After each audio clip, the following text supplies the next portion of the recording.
ရက်ဆိုတာဝင်လာတာနဲ့တပြိုင်နက်လူတယောက်ဟာအမှန်ကန်စဉ်းစားနိုင်စွမ်းမရှိတော့အုံနောက်ရဲ့အခြေအနေတွေကပြောင်းသွားတဲ့အတွက်ကြောင့်ဘယ်သူ့ကိုထိခိုက်တုံးဆိုကိုသိရမယ့်အတတ်ပညာတွေနည်းပညာတွေလူရဲ့တန်ဖိုးရှိတဲ့အချိန်တွေဒါတွေကပျောက်သွားသူ့အတွက်မှာတန်ဖိုးမဲ့သွားစိတ်အေးချီလင်မှုဆိုတာတွေလည်းအကုန်ရော့ပျက်စီးသွားဒါဘယ်သူမှမလုပ်ကိုတောက်တတ်လို့တောက်ပြီးတော့အိတ်အောင်တော့ဘယ်သူထိခိုက်တုံးလို့မေးရင်ကိုယ့်ကိုထိခိုက်တယ်ကိုယ့်ကိုထိခိုက်တယ်ဆိုတာပညာရရမှာမရဘူး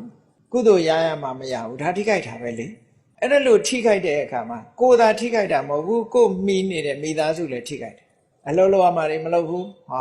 မိသားစုလည်းထိခိုက်တယ်အဲ့တော့ကိုယ်လည်းထိခိုက်တယ်ကိုယ်မိသားစုလည်းထိခိုက်တယ်နောက်ပြဿနာတွေအများကြီးတက်လာတယ်တွေးဆတဲ့လူတွေကြအရက်မူးပြီးရဖြစ်ကြတာတဲ့ဆိုတာဒါတွေကဘာကြောင့်ဒါကြောင့်ဖြစ်တယ်အဲ့တော့အဲ့ဒီ problem တွေအဲ့ဒီပြဿနာတွေကိုတက်စီတတ်တဲ့အရာဟာတောက်တဲ့သလားမတောက်တဲ့ဘူးလားဒီလိုစဉ်းစားကြည့်လိုက်မယ်ဆိုရင်ဒီအရေးဝင်လိုက်တဲ့အတွက်ကြောင့်မကောင်းတဲ့အလုပ်တွေအကုန်လုပ်ရဲသွားတယ်ဆိုမကောင်းတဲ့ဟာပဲလို့ဆိုတာကိုသဘောပေါက်နားလည်လို့ရှိရင်၅ပါးသီလဘာမှမခက်တော့